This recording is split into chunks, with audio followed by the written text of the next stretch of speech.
Kinuha ng asawa ko ang mga bata. Hindi ko kayang mabuhay ng ganito. Rhea, ibalik mo ako. Hindi ko alam kung ano ang ginawa ko. Nakalimutan kong bayaran lahat ng sustento sa bata. Ngayon dumarating na ang pulis para kumatok sa pinto ko. Bubugin ang mga anak ko at wala akong pagsisisi. Peste ang babaeng yan, Rhea, dalilhin ko siya sa korte. Kung patuloy ka sa pagtingin, kukunin ko ang sinturon. Ang mga magulang na lasenggo, may naririnig ka bang pamilyar? Hindi ko siya sinaktan, baka nahulog lang siya. Hindi ako pinaniniwalaan ng pulis, papunta ko sa kulungan. Kinuha ng asawa ko ang mga bata. Hindi ko kayang mabuhay ng ganito. Rhea, ibalik mo ako. Hindi ko alam kung ano ang ginawa ko. Wala na si Rhea, ngayon galit na galit ako. Hindi ko dinala ang mga bata sa kanilang pagsasanay sa soccer. Binenta ang aming singsing sa kasal para maglagay ng yelo sa aking pulso. At ngayon patay na siya sa akin, mamimiss ko siya. Dinala namin ang mga bata sa klase, siya ay nakikipagtalik sa guro. At pinlock niya ang numero ko, hindi ko man lang siya maabot. Pumunta ako sa laro ng soccer para makita ko siya. Pero wala siya dun kaya umupo ako sa bleachers.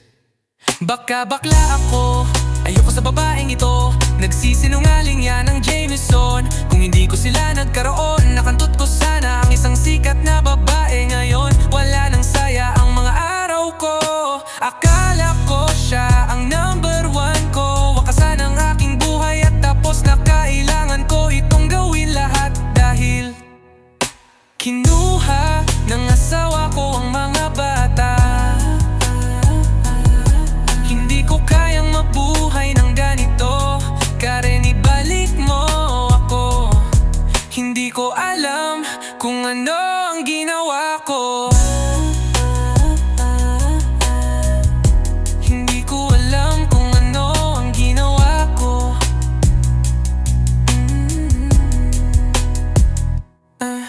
Yeah. Kinuha ng asawa ko ang mga bata.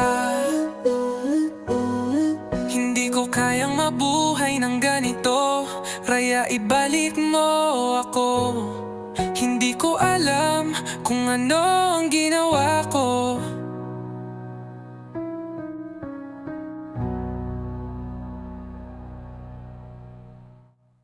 Hindi ko alam kung ano ang ginawa ko.